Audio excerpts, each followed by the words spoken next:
મનોવિજ્ઞાનનો આ આપણો ચોથો વિડીયો છે। પહેલા 3 વિડીયો ન નિહાળ્યા હોય તો પ્લેલિસ્ટની મુલાકાત લઈ અને તે વિડીયો નિહાળી લેજો। મનોવિજ્ઞાનમાં યોગદાન આપનાર મનોવૈજ્ઞાનિકો વિશે વાત કરીએ તો સર્વપ્રથમ આવે છે પ્લેટો। પ્લેટો ક્યારે થઈ ગયા તો કે ઈસવીસન પૂર્વે 427 થી 347। તો ઈસવીસનની શરૂઆત થઈ એના પહેલા 427 થી લઈ અને 347માં પ્લેટો થઈ ગયા। આ પ્લેટો એ તત્વજ્ઞાનમાં ખૂબ એને યોગદાન આપ્યું। એણે બુક લખી હતી રિપબ્લિક। એટલે તમને પ્રશ્ન પૂછાય કે રિપબ્લિક બુક મનોવિજ્ઞાનમાં કોણે લખી તો આવશે પ્લેટો। અને એને આઈડિયલ સ્ટેટની પણ વાત કરી હતી। ત્યારબાદ પ્લેટોના જ શિષ્ય એરિસ્ટોટલ એ પણ ઈસવીસન પૂર્વે ઈસવીસનની શરૂઆત થઈ એ પહેલાં 384માં થઈ ગયા। તેણે પણ સાહચર્યનો સિદ્ધાંત આપ્યો। એટલે કે મન ચેતના આ બધી જ વસ્તુ એક સાથે કામ કરે છે। મતલબ આપણે વિચારીએ પછી આપણા ચેતનાઓ કામ કરે પછી આપણે એની ઉપર વર્તન કરીએ છીએ। તો આ બધું સાથે કામ કરે છે આવો એક સિદ્ધાંત એ એરિસ્ટોટલે આપ્યો અને એ પણ ઈસવીસન પૂર્વે થઈ ગયા। એટલે આ બે જે તત્વજ્ઞાનીઓ છે મનોવૈજ્ઞાનિકો છે તે ઈસવીસન પૂર્વે થઈ ગયા। સૌથી પહેલાં પ્લેટો અને ત્યારબાદ એરિસ્ટોટલ। ત્યારબાદ આવ્યા મ્યુલર ઈસવીસન 1801માં મનોભૌતિક શાસ્ત્ર ઉપર તેણે વાત કરી। આ બધા નામો તમારે યાદ રાખવા જોશે।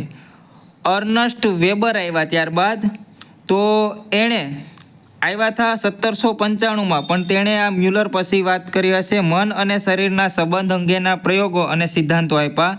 ત્યારબાદ ક્રમશઃ ગુસ્તાવ ફેકનર, હેલ્મહોલ્ટ્ઝ, વોલ્ટર કેનન આ બધાએ એક સરખી જ વાત કરી હતી મન અને શરીરના સંબંધ અંગેના પ્રયોગો અને સિદ્ધાંતો વિશે।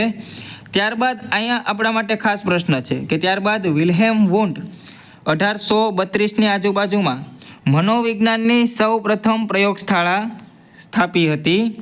ત્યારબાદ એડવર્ડ ટીચનેર કે જેણે અસ્તિત્વવાદ આપ્યો હતો અને એ 1859માં। ત્યારબાદ વિલિયમ જેમ્સ આવ્યા કે જેણે કાર્યવાદ આપ્યો। ત્યારબાદ આપણે આગળ વધીએ તો વિલિયમ જેમ્સ પછી એના શિષ્ય જ્હોન ડ્યુઇટ કે જેણે પ્રયોજનવાદ અને અનુભવવાદ આપ્યો 1859માં। આ તમારે એક નોટબુકમાં લખી અને 5-6 વાર કાયમી જોતું રહેવાનું જેથી આ અગત્યની ઘટનાઓ આજનો આ વિડીયો ખૂબ જ અગત્યનો છે।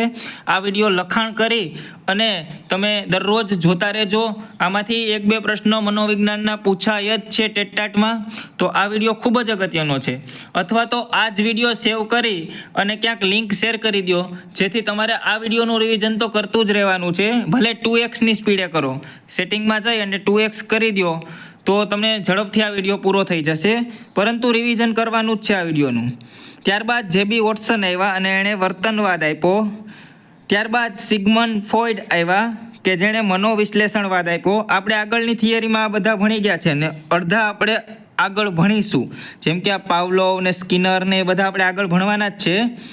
ત્યારબાદ આલ્ફ્રેડ એલ્ડર આવ્યા કે જેણે મનોચિકિત્સા ઉપર વાત કરી।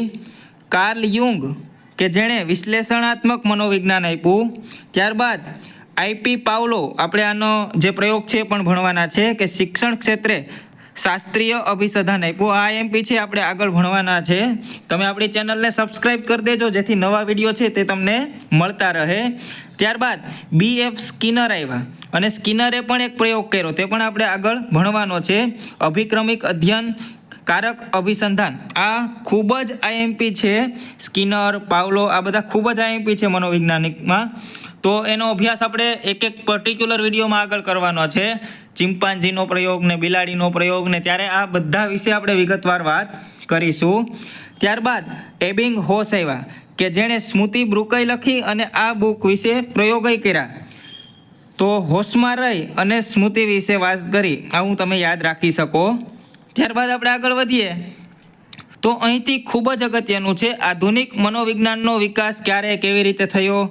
તો સર્વપ્રથમ આપણે વાત કરીએ તો 1875માં વિલિયમ જેમ્સે 1875માં વિલિયમ જેમ્સે મનોવિજ્ઞાનનો સૌ પ્રથમ અભ્યાસ કર્યો। કોણે? વિલિયમ જેમ્સે। ત્યારબાદ 1878માં અમેરિકામાં મનોવિજ્ઞાનની સૌપ્રથમ PhDની પદવી એનાયત થઈ. ત્યારબાદ એક વર્ષ પછી 1879માં મનોવિજ્ઞાનની સૌપ્રથમ પ્રયોગશાળા લિપ્ઝિગ યુનિવર્સિટીમાં વિલ્હેમ વુન્ડ દ્વારા સ્થાપવામાં આવી. અને જો એવું પૂછાય કે અમેરિકાની સૌપ્રથમ મનોવૈજ્ઞાનિક પ્રયોગશાળા ક્યાં સ્થાપવામાં આવી, તો જ્હોન હોપકિન્સ યુનિવર્સિટીમાં. અહીંથી પ્રશ્ન બદલી જાય છે, આ ખૂબ IMP છે. અને એ 1883માં જ્યારે મનોવિજ્ઞાનની પહેલી પ્રયોગશાળા એ તો લિપ્ઝિગમાં સ્થાપવામાં આવી, પરંતુ અમેરિકામાં પહેલી પ્રયોગશાળા ક્યાં, તો કે જ્હોન હોપકિન્સ યુનિવર્સિટીમાં. તો આ બે પ્રશ્નો જોઈ લેજો એકવાર. ત્યારબાદ આપણે આગળ વધીએ તો 1885માં એબિંગહોસે સ્મૃતિ પર પુસ્તક પ્રકાશિત કર્યું, આપણે આગળ વાત કરી. ત્યારબાદ એક વર્ષ પછી એટલે કે 1886માં જ્હોન ડ્યુએ સર્વપ્રથમ મનોવિજ્ઞાનમાં અમેરિકન પાઠ્યપુસ્તક બહાર પાડ્યું. કોણે બહાર પાડ્યું? જ્હોન ડ્યુએ અમેરિકન પાઠ્યપુસ્તક બહાર પાડ્યું. ત્યારબાદ 1890માં વિલિયમ જેમ્સે મનોવિજ્ઞાનના સિદ્ધાંતો આ પુસ્તક લખ્યું, આપણે આગળ થિયરીમાં વાત કરી ગયા. ત્યારબાદ 1900માં સિગમન્ડ ફ્રોઈડનું સ્વપ્ન અર્થઘટન પર પુસ્તક પ્રકાશિત થયું. એટલે સ્વપ્ન કોનું હતું? સિગમન્ડ ફ્રોઈડનું. ત્યારબાદ 1903માં વડોદરા રાજ્યના મહારાજા સયાજી રાવે વડોદરામાં માનસિક રોગોની હોસ્પિટલ શરૂ કરી કે જે મનોવિજ્ઞાન સાથે સંકળાયેલું છે. 1906માં કોલકાતા યુનિવર્સિટીના તત્વજ્ઞાન વિભાગમાં મનોવિજ્ઞાનની ભારતની સૌપ્રથમ પ્રયોગશાળા શરૂ થઈ. તો ભારતમાં ક્યારે શરૂ થઈ? 1906માં. આપણે અગાઉ જોઈ ગયા કે અમેરિકામાં ક્યારે શરૂ થઈ, તો અમેરિકામાં 1883, વિશ્વમાં સૌથી પહેલી 1879માં લિપ્ઝિગમાં, અમેરિકામાં જ્હોન હોપકિન્સમાં, અને ભારતમાં ક્યારે, તો કે 1906માં. ક્યાં? તો કે કલકત્તામાં ભારતની પ્રથમ જે પ્રયોગશાળા છે તે શરૂ થઈ મનોવિજ્ઞાનની. 1912માં 1863થી અમદાવાદમાં મેન્ટલ એસાઇલમેન્ટ તરીકે શરૂ થયેલી સંસ્થાને બ્રિટિશ કાઉન્સિલે મેન્ટલ હોસ્પિટલનો દરજ્જો આપ્યો 1912માં. ત્યારબાદ 1912માં જ મેક્સ વર્ધીમરે સમષ્ટિવાદ અભિગમ આપ્યો. ત્યારબાદ 1913માં જ્હોન વોટસને વર્તનવાદ આપ્યો, આ પણ IMP પ્રશ્ન છે. 1913માં મેક્સ વર્ધીમને સમષ્ટિવાદ ક્યારે આપ્યો, તો વર્તનવાદની એક વર્ષ પહેલાં. 1916માં કોલકાતા યુનિવર્સિટી ખાતે ભારતનો સૌપ્રથમ મનોવિજ્ઞાન વિભાગ શરૂ થયો. 1922માં મનોવિજ્ઞાનને ભારતીય વિજ્ઞાન પરિષદમાં સ્થાન મળ્યું, તો આ પણ આપણા માટે IMP છે. 1922. 1924માં ભારતીય મનોવિજ્ઞાન મંડળની સ્થાપના થઈ. મોસ્ટ IMP પ્રશ્નો. ભારતીય મનોવિજ્ઞાન મંડળની સ્થાપના ક્યારે થઈ, તો કે 24માં સૌ સાથે, એવું ટૂંકમાં. ત્યારબાદ 1935માં વડોદરાની મહારાજા સયાજીરાવ યુનિવર્સિટીમાં શિક્ષણ અને મનોવિજ્ઞાનનો સ્વતંત્ર વિભાગ શરૂ થયો. આપણા ગુજરાતની વાત છે એટલે IMP છે. 1940માં કોલકાતામાં લ્યુમ્બિની પાર્ક મેન્ટલ હોસ્પિટલની સ્થાપના થઈ. 1945માં ભારતીય સંરક્ષણ ક્ષેત્રે મનોવિજ્ઞાન શાખાની સ્થાપના દ્વારા સંરક્ષણમાં મનોવિજ્ઞાનનો ઉપયોગ શરૂ થયો. 1951માં અમદાવાદમાં મનોદુર્બળ બાળકોની વૈજ્ઞાનિક રીતે સારસંભાળ લેતી BM ઇન્સ્ટિટ્યૂટની સ્થાપના થઈ, તો આ પણ IMP છે. 1951માં અમદાવાદમાં મનોદુર્બળ બાળકો કે જે મનથી નબળા બાળકો હોય એના માટે વૈજ્ઞાનિક સારસંભાળ લેતી સંસ્થા BM ઇન્સ્ટિટ્યૂટ એની સ્થાપના થઈ. ત્યારબાદ 1954માં બેંગલુરુ ખાતે માનસિક સ્વાસ્થ્ય અને ચેતાવિજ્ઞાનની રાષ્ટ્રીય સંસ્થાની સ્થાપના થઈ. NIMHANH national institute of mental health and neuroscience. તો આ જે ટૂંકા શબ્દ છે એના આખા નામ પણ આપણા માટે IMP છે. National institute of mental health and neuroscience. ત્યારબાદ 1957માં મનોવિજ્ઞાનનું પ્રથમ નોબલ પારિતોષિક હર્બર્ટ સિમોનને એનાયત કરવામાં આવ્યું. એટલે નોબલ પુરસ્કાર છે એ કોણે આપવામાં આવ્યું, તો કે હર્બર્ટ સિમોનને. ક્યારે? 1957માં. ત્યારબાદ 1962માં રાંચી ખાતે માનસિક રોગોની હોસ્પિટલ શરૂ થઈ. 62માં. 1972માં પ્રથમ ભારતીય સર્વેક્ષણ દ્વારા હાથ ધરાયેલું સંશોધન પ્રકાશિત થયું. ત્યારબાદ આપણે આગળ વાત કરીએ તો ભારતમાં મનોવિજ્ઞાનનો વિકાસ કેવો થયો. આપણે આગળ તો બધું જોઈ ગયા, પણ ભારતને આપણે અલગથી કાઢ્યું છે. 1905માં બોજેન્દ્રનાથ શીલ, કે જેને ભારતીય મનોવિજ્ઞાનના પિતા તરીકે ઓળખવામાં આવે છે, તેને કોલકાતા યુનિવર્સિટી ખાતે મનોવિજ્ઞાનની પ્રથમ પ્રયોગશાળા સ્થાપવામાં આવી અને મનોવિજ્ઞાનનો એક વિષય તરીકે અભ્યાસ શરૂ કરવામાં આવ્યો. 1916માં કોલકાતા યુનિવર્સિટીમાં જ મનોવિજ્ઞાન વિભાગ સૌપ્રથમ શરૂ કરવામાં આવ્યો, જેનું અધ્યક્ષ સ્થાન ડૉક્ટર એન સેનગુપ્તાએ સંભાળ્યું. તો આપણા માટે આઈએમપી છે ડૉક્ટર સેનગુપ્તા. 1922માં ભારતીય વિજ્ઞાન પરિષદમાં મનોવિજ્ઞાનને સામેલ કરવામાં આવ્યું. ત્યારબાદ 24માં મંડળ બનાવવામાં આવ્યું. 22માં ભારતીય વિજ્ઞાન પરિષદમાં મનોવિજ્ઞાનને સામેલ કરવામાં આવ્યું. 24માં ઇન્ડિયન સાયકોલોજિસ્ટ એસોસિએશન સ્થાપવામાં આવ્યું, એટલે કે મંડળ સ્થાપવામાં આવ્યું ઇન્ડિયન સાયકોલોજિસ્ટ. 1928માં ડૉક્ટર એન સેનગુપ્તા અને રાધાકમલ મુખર્જીએ સામાજિક મનોવિજ્ઞાન પર એક પુસ્તક લખ્યું છે. ત્યારબાદ આપણે આગળ વાત કરીએ તો 1949માં સંશોધન ક્ષેત્રે મનોવૈજ્ઞાનિક સંશોધન શાખાની સ્થાપના થઈ. 1954માં અલ્હાબાદમાં બ્યુરો ઓફ સાયકોલોજીની સ્થાપના થઈ. આ પણ આપણા માટે એમપી છે. 1954માં જ બેંગ્લોરમાં national institute of mental health and ન્યુરોસાયન્સની સ્થાપના થઈ. આપણે આગળ જોઈ ગયા. રાંચીમાં 1962માં માનસિક રોગોની હોસ્પિટલ શરૂ થઈ. 1989માં નેશનલ એકેડેમી ઓફ સાયકોલોજીની ભારતમાં સ્થાપના થઈ. અને 1997 જેમાં હરિયાણાના ગુડગાંવમાં નેશનલ બ્રેઇન રિસર્ચ સેન્ટર NBRCની સ્થાપના થઈ. ત્યારબાદ આપણે વાત કરીએ ગુજરાતમાં કેવું રહ્યું, તો સર્વપ્રથમ 1935માં વડોદરામાં શિક્ષણ અને મનોવિજ્ઞાન વિભાગ શરૂ થયો. ત્યારબાદ 1912માં અમદાવાદમાં આવેલ મેન્ટલ એસાઇલમેન્ટે બ્રિટિશ કાઉન્સેલિંગ મેન્ટલ હોસ્પિટલ તરીકેનો દરજ્જો આપ્યો. ગુજરાત સરકાર દ્વારા જુલાઈ 1982માં હોસ્પિટલને માનસિક આરોગ્યની હોસ્પિટલ નામ અપાયું.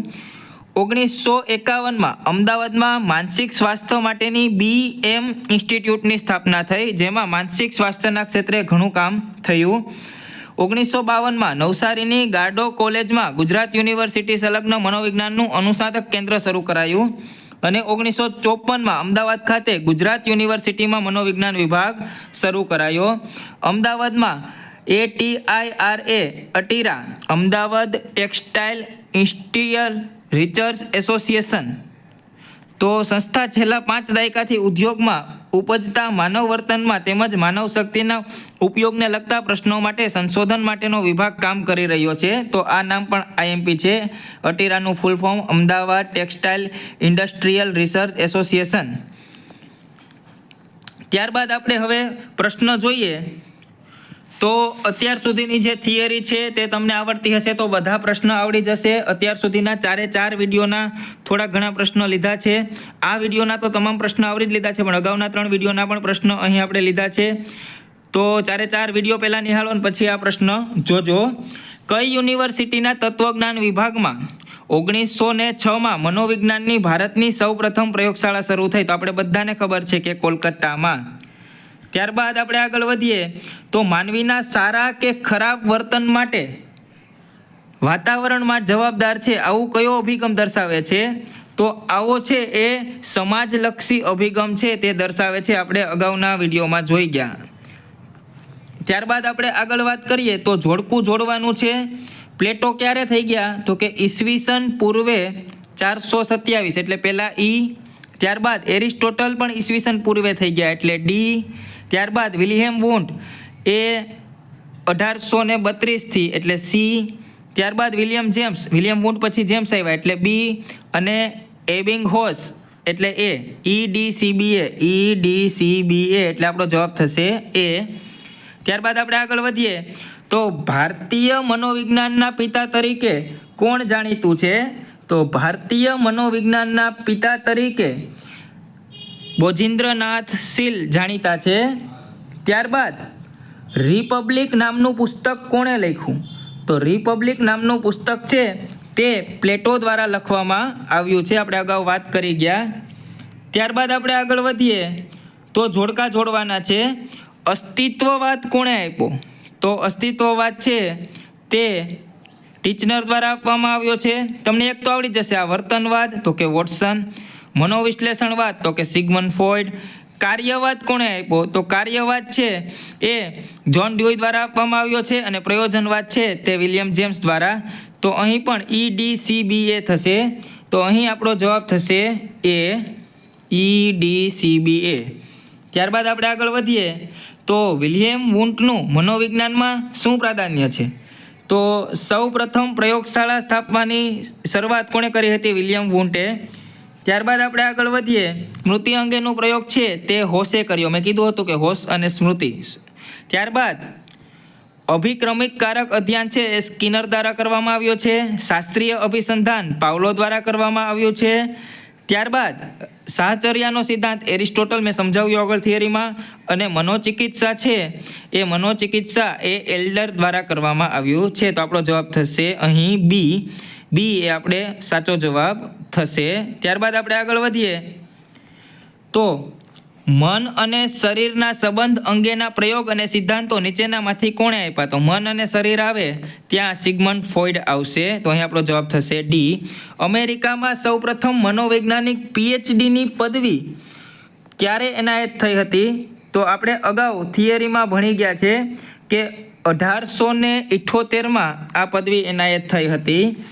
ત્યારબાદ મનોવિજ્ઞાનનો સૌપ્રથમ અભ્યાસ કોણે અને ક્યારે કર્યો? તો વિલિયમ જેમ્સે 1885માં. મનોવિજ્ઞાનની સૌપ્રથમ પ્રયોગશાળા કોણે અને ક્યાં સ્થાપી? તો વિલ્હેમ વુન્ટે 1879માં લિમ્જિંગ યુનિવર્સિટીમાં સ્થાપી. ત્યારબાદ મેં તમને કીધું હતું કે આ પ્રશ્ન આવશે. અમેરિકાની સૌપ્રથમ મનોવૈજ્ઞાનિક પ્રયોગશાળા ક્યાં સ્થપાઈ હતી? તો બધા લિમ્જિંગ કરશે પરંતુ નહીં, જ્હોન હોપકિન્સ યુનિવર્સિટીમાં સ્થપાઈ હતી. તો અહીં આપણો જવાબ આવશે એ. ત્યારબાદ આપણે આગળ વધીએ, સ્મૃતિ ઉપર કોણે પુસ્તક લખ્યું? તો સ્મૃતિ ને હોશ આપણે યાદ જ રખવી દીધું છે એટલે અહીંયા આવશે આપણો જવાબ બી. ત્યારબાદ સર્વપ્રથમ મનોવિજ્ઞાનમાં અમેરિકન પુસ્તક કોણે બહાર પાડ્યા? તો સર્વપ્રથમ મનોવૈજ્ઞાનિક પુસ્તકો છે અમેરિકામાં જ્હોન ડ્યુઈએ બહાર પાડ્યા છે. ત્યારબાદ મનોવિજ્ઞાનના સિદ્ધાંતો, આ પુસ્તક આગળ આપણે આ પ્રશ્ન આવી ગયો છે, વિલિયમ જેમ્સે લખ્યા છે. William James. સ્વપ્ન અર્થઘટન એ કોનું પુસ્તક છે? તો સ્વપ્ન છે એનું અર્થઘટન આ પુસ્તક એ સિગમન્ડ ફ્રોઈડનું છે. આગળ આપણે થિયરીમાં આવી ગયું છે. વડોદરામાં મહારાજા સયાજીરાવ માનસિક રોગોની હોસ્પિટલ એ ક્યારે શરૂ થઈ? તો 1903માં.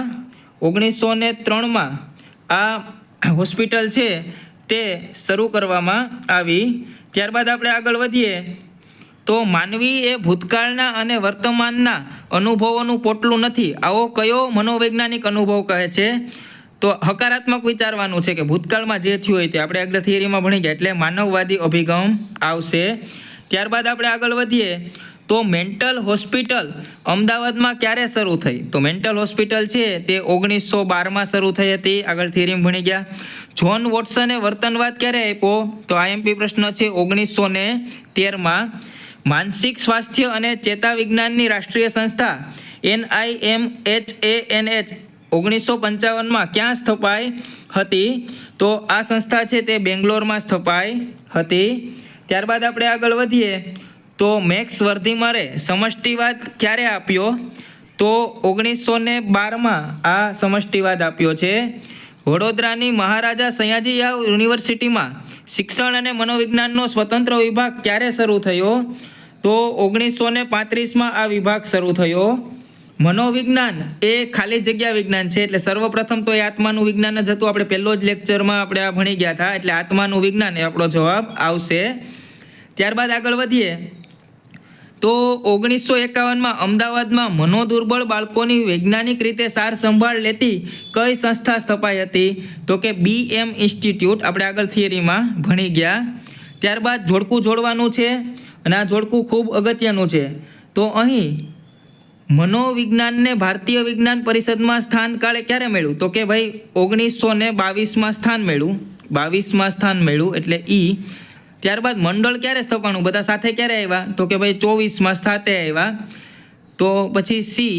ત્યારબાદ કોલકાતામાં લ્યુબિન પાર્ક મેન્ટલ હોસ્પિટલની સ્થાપના ક્યારે થઈ હતી?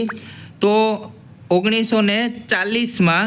ત્યારબાદ રાંચી ખાતે, તો કે રાંચીમાં 62માં ગયા અને પ્રથમ ભારતીય સર્વેક્ષણ દ્વારા હાથ ધરાયેલું સંશોધન એ 1972માં. તો આમ આપણો જવાબ આવશે ECDAB, એટલે કે એ આપણો જવાબ આવશે. ત્યારબાદ આપણે આગળ વધીએ તો મનોવિજ્ઞાનનું પ્રથમ નોબેલ પારિતોષિક 1957માં કોણે મળ્યું? તો હર્બર્ટ સિમોન્સને આ પારિતોષિક મળવામાં આવ્યું છે. 1905માં કલકત્તા યુનિવર્સિટીમાં મનોવિજ્ઞાનની સૌપ્રથમ પ્રયોગશાળા કોના દ્વારા સ્થાપવામાં આવી હતી, જેમાં મનોવિજ્ઞાનના વિષય તરીકે અભ્યાસ શરૂ થયો હતો? તો બોજેન્દ્રનાથ સીલ દ્વારા. ત્યારબાદ 1916માં કલકત્તા યુનિવર્સિટીમાં સાયકોલોજી ડિપાર્ટમેન્ટના અધ્યક્ષ કોણ હતા? તો ડૉક્ટર N.N. સેનગુપ્તા. ત્યારબાદ ઇન્ડિયન સાયકોલોજીસ્ટ એસોસિએશન ક્યારે સ્થપાયું? તો 1924માં. આ પણ IMP પ્રશ્ન છે. સામાજિક મનોવિજ્ઞાન પર પ્રથમ પુસ્તક કે જે 1928માં લખાયું તે કોણે લખ્યું? તો એક તો આ સેનગુપ્તા હતા એણે, અને સાથે રાધાકમલ મુખર્જી પણ હતા. એટલે આપણો જવાબ થશે બી, 1 અને 3. તો અહીં જોડકું જોડવાનું છે, ખૂબ IMP જોડકું છે. પ્લેટો છે તો તે તત્વજ્ઞાની હતા. ત્યારબાદ એરિસ્ટોટલે સહચર્યાનો સિદ્ધાંત આપ્યો હતો. ત્યારબાદ આપણે કાર્લ યુંગની વાત કરીએ તો કાર્લ યુંગ છે તે મનોચિકિત્સક હતા. ત્યારબાદ એબિંગ હોસે સ્મૃતિ અંગેનો પ્રયોગ કર્યો અને આલ્બર્ટ એલ્ડરે વિશ્લેષણાત્મક મનોવિજ્ઞાનની વાત કરી હતી. તો અહીં BCADE એટલે કે આપણો જવાબ થશે બી. ત્યારબાદ આપણે આગળ વધીએ તો નીચેનામાંથી કયો કાર્યક્રમ મનોવિજ્ઞાનનો વિજ્ઞાન વિકાસનો સાચો કાર્યક્રમ છે? તો પહેલાં આપણે વાત કરી હતી આત્મા, ત્યારબાદ ચેતના, ત્યારબાદ મન અને ત્યારબાદ વર્તન. એટલે આપણો જવાબ થશે બી. ત્યારબાદ જોડકા જોડવાના છે. William Wundt, JB Watson, Max Wertheimer અને સિગમન્ડ ફ્રોઈડ આ બાજુ આપેલા છે. તો પહેલાં તો જ્યાં વોટસન દેખાય ત્યાં બાહ્ય નિરીક્ષણની વાત આવે અથવા તો વર્તનની વાત આવે, એટલે બીમાં સી, એટલે એક ઓપ્શન નીકળી ગયો. આવી રીતે પણ ઓપ્શન કાઢી શકો. વિલિયમ વોન્ટ કે જેણે ચેતનાનો ઘટકલક્ષી અભ્યાસ આંતરનિરીક્ષણ પદ્ધતિ આપી. ત્યારબાદ મેક્સ વર્ધીમરની વાત કરીએ તો ઘટકોનો નહીં પણ સમગ્રનો અભ્યાસ કરવો વર્ધીમન કહેતા, અને સિગમન્ડ ફ્રોઈડ એટલે એ. તો અહીં આપણો જવાબ થશે DCBA 4-3-2-1 એટલે આપણો જવાબ થશે. જોડકા જોડો ATIRA એટલે કે Ahmedabad textile institute of research association. ત્યારબાદ NIMH એટલે કે national institute of mental health and neuroscience. NBRC એટલે નેશનલ બ્રેઇન રિસર્ચ સેન્ટર, અને NAOP એટલે નેશનલ એકેડમી ઓફ સાયકોલોજી. તો આપણો જવાબ થશે BDAC મતલબ કે બી એ આપણો જવાબ થશે. વધુ વિડીયો માટે આપણી પ્લેલિસ્ટની મુલાકાત લેજો, ચેનલને સબસ્ક્રાઇબ કરજો અને આ પ્લેલિસ્ટ તમારા મિત્રો સાથે શેર કરી દેજો.